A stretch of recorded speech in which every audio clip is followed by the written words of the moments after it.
Thank you for clicking and watching the video, and also thank you DOBE for sending this in for review. Let's start straight into the unboxing, as this is a pretty appealing package we have here. It comes with this pretty bulky case in which you can insert pretty much anything you could need. You could put an extra switch on the top layer, extra Joy-Cons, cables, and when looking at this pouch for cartridges, you can slot up to 10 of them. Underneath, of course, you have your controller. We'll get back to that. You have little stick caps, 2 of each. The one that comes installed on the controller are the small ones, then you have the medium and the taller, and both medium and taller comes with their metal rings around it, whereas the one pre-installed do not. They also have a slightly different shape, each of them. Of course, you have a manual that goes through all the different functions, activating turbo, addressing your RGB, the kickstand, the included amazing feature to use this controller as a dock, and we'll get back to that. And when looking at the bottom compartment, you have, in what I didn't expect, slot to put 2 extra Joy-Cons. Then you also have this little case to store even more game cards, which DOBE includes with this nice artwork on top. And then of course you can sit your controller above the 2 Joy-Cons. So really you could slot everything in that case. But now let's talk about the controller. We have membrane face buttons, membrane D-pad, Hall effect sticks, Hall effect triggers, tactile shoulder buttons, they click from everywhere, a bit on the louder side, also tactile 2 back paddles. The 2 other buttons are to address different things. You have your power button in the back that will cycle from the docked to handheld mode, and then you have your kickstand. You can slot 2 more cartridges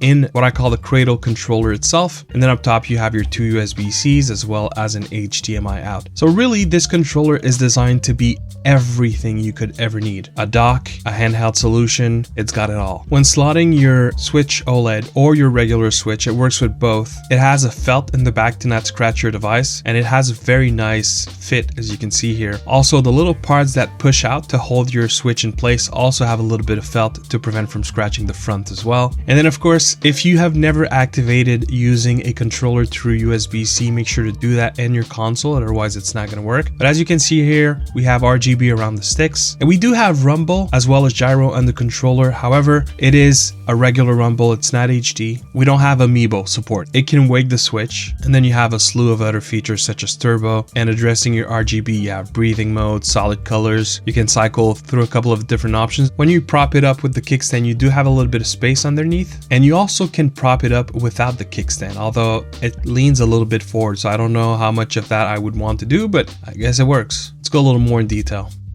DOBE Fomis Electronics TNS-3161 is the actual name of this product, and it's going to be hard to find as implied by the thumbnail, and of course I'll explain why during this video. As to not cause any confusion, this does not operate without a battery. You do need to have it connected to a switch. There's no battery in there, so it doesn't work wirelessly. As I call them, cradle controllers, meant to be connected with either a Switch or a Switch OLED. Of course, that won't work with the Switch 2 because the Switch 2 is known to be bigger. So that will really be for your first generation of Switch, man. We're getting there. Whew, so excited. Talking about the grip, and also, by the way, I will reference the other models during the video. Talking about the grip, it's definitely a more pronounced kind of ergonomic style that we have here, but you still have a little bit of texture in the back, although the texture from a sensory standpoint, it's not as abrupt as some of the previous solutions that we've had from DOBE. The sticks, we have full-size cap now. In terms of the Hall effect, I do find that they feel good,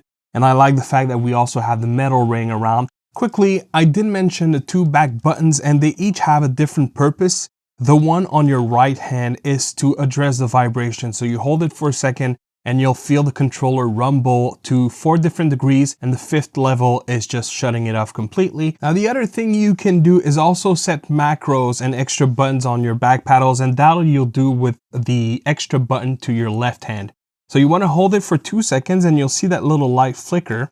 That means that it's ready for input. So for example, if I just push A, and then I push the back paddle that I want to record, which I did push this one, you'll notice that every time I push it, I do A. And this is something different to the cradle controllers that you cannot do with other solutions when they're Joy-Cons, which is the fact that you'll notice that I mapped the right side on the left back paddle.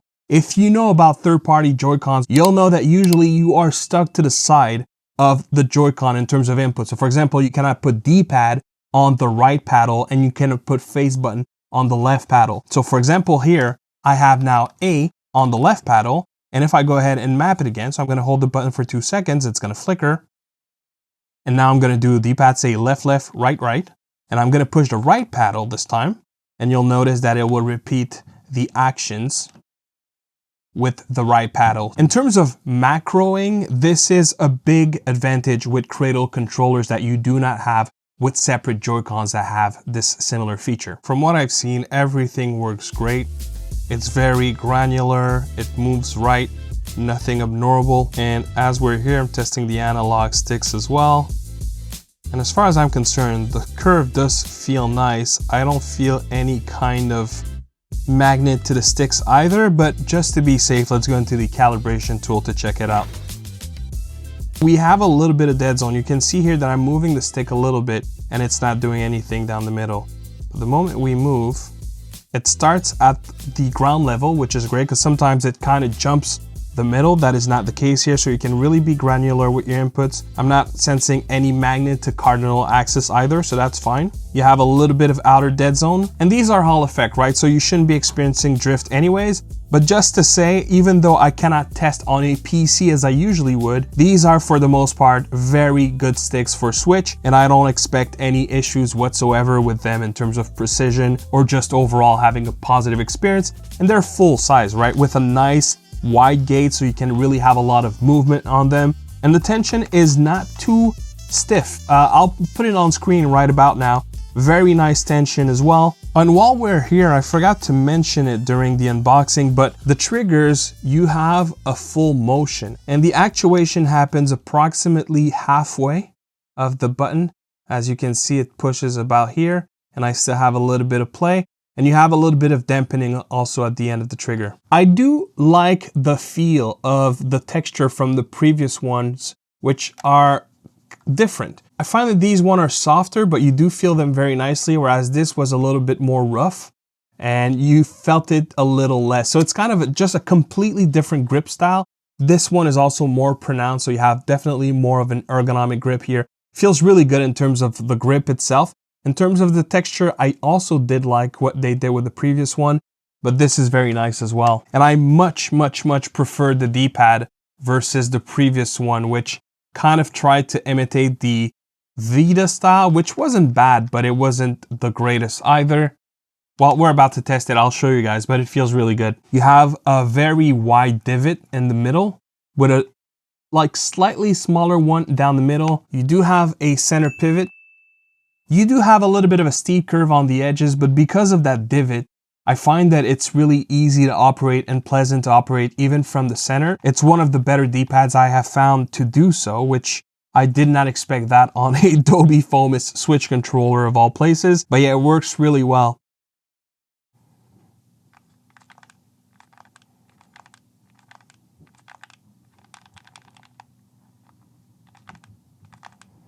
As you can see, I mean, I think it speaks for itself. No issues whatsoever here.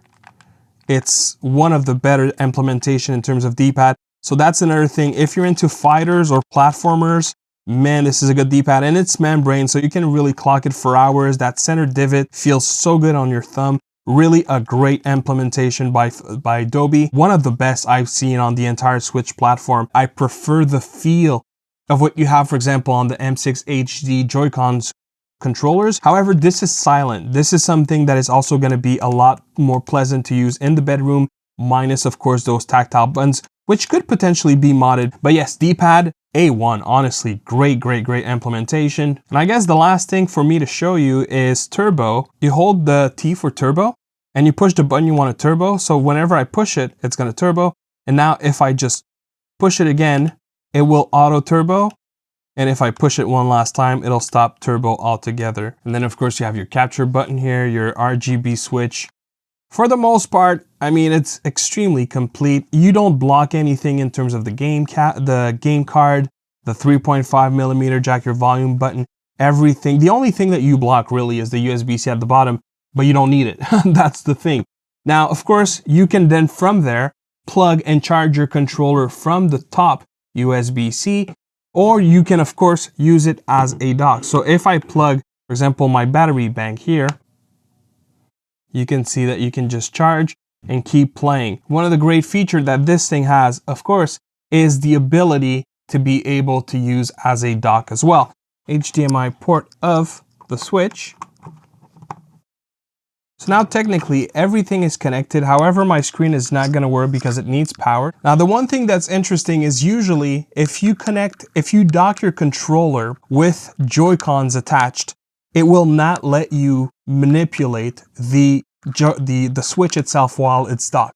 Of course, why would you do that? But you cannot. Whereas because this counts as a controller and not Joy-Cons per se, you are able to keep playing even when docked. That is potentially a benefit for some people, but just so you know, this is a feature that is also part of this solution. This is essentially why, in my humble opinion, that this is the perfect send-off kit for your Nintendo Switch. Of course, you don't have to send it off, but if you're looking for something that you can just sit it in a nice carry pouch that you can bring with you or store in a safe place in your home, this is probably the best all-in-one package that you can find. You have a dock in there, you have a great controller solution, you have the ability to store so many cartridges, store an extra pair of Joy-Cons, and then you have all this room at the top to store a battery bank or a wall adapter. You're not missing out for anything. But the one issue with this product, as great as it is that it's going to be very hard to find. When I reviewed, I don't remember, I believe the TNS-3161 and the TNS-1183, I think, they went out pretty much immediately. And to this day, they're still hard to find. The thing is, DOBE Fomis Electronics, you probably have never heard from them. And the main thing is, it is because they're OEM company. And what it means is they basically build stuff. They have people approaching them to license their product, patch their name on it, and then sell you at a much higher price point. And as much as, and I'm not trying to take a jab at any company that does that, but for example, Nexigo is essentially the products I just showed you at almost 3 times the price. And that will be the challenge with this product is, can you manage to find it? And I'll tell you, I looked through AliExpress, I could not find it, but I'll let you know the model number. It is TNS-3161. And the thing is, DOBE, I think, considering all the quality that they put into this product, that they're maybe trying to sell a little more to consumers. Maybe I'm completely off, and rather they're hoping for brands to see this video and contact them to place an order of 500 units with their own name, because that's what they do. But if you can find it, especially at the price that I think they would sell this, buy it. Don't even think twice, you will not regret. Based off of my previous experience with DOBE, if I look at this controller with the case, the whole package, I would think they would sell that for probably anywhere between $30 to $50 US, which is a steal when you look at everything that you have and the quality of what you get. Really, the only thing that this controller doesn't have that I wish it did is HD Rumble. And to be fair, I'm tempted to open it and try to see if I install HD Rumble motors, if it's gonna work, because it might. I just don't know if I'll get around to doing that.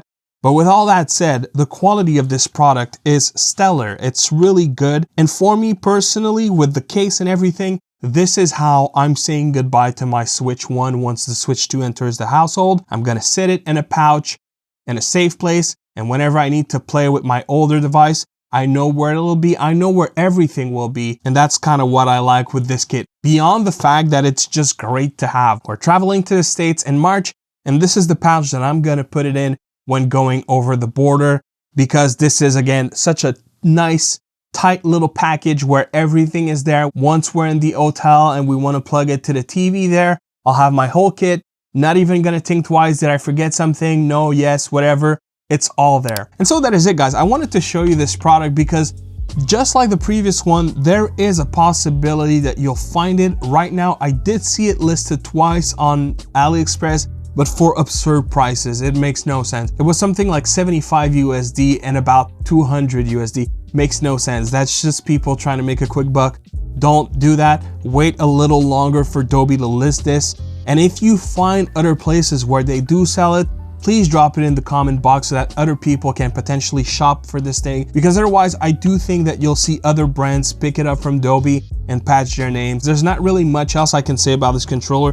other than I'm very happy with the results. The D-pad is phenomenal. The buttons feel great. There's RGB. Like, what else do you need? I don't know what else you would need. And then you have an entire dock strapped to it and cartridge slot. Yeah, it's pretty good. Let me know how you feel about this product. Is that something you would be interested in picking up? Oh, and by the way, I guess it would be not cool of me to ignore another DOBE Fomis Electronic product that I did mention in a previous video, which I'll show you guys 1 second. And it's this guy. Showing it is not a problem. However, right now they sent me this so that I can really benchmark it for them, give them my honest feedback, and hopefully to see for them if they want to change, improve the product. So I'm basically beta testing for them. So it's not quite ready to be featured in a video, just so that you guys know it's a thing, it exists, and there it is. I have tried it, I have played with it. It definitely works for its intended purpose, and I'm gonna leave it at that for now. It's a very interesting, very unique kind of product, and I think they have something very interesting in their hands. So we'll keep that for the future, hopefully, when they're ready to have me talk about it. But it's possible that when I do, it wouldn't even be that product. I don't know. Anyways, thank you very much for watching. That is all I have for you today. If you have any questions, make sure to drop them in the comment box. As always, thank you for clicking and watching the video. Please consider hitting the like and a sub if you're new to the channel to not miss any future content. I'll see you on the next one. Peace.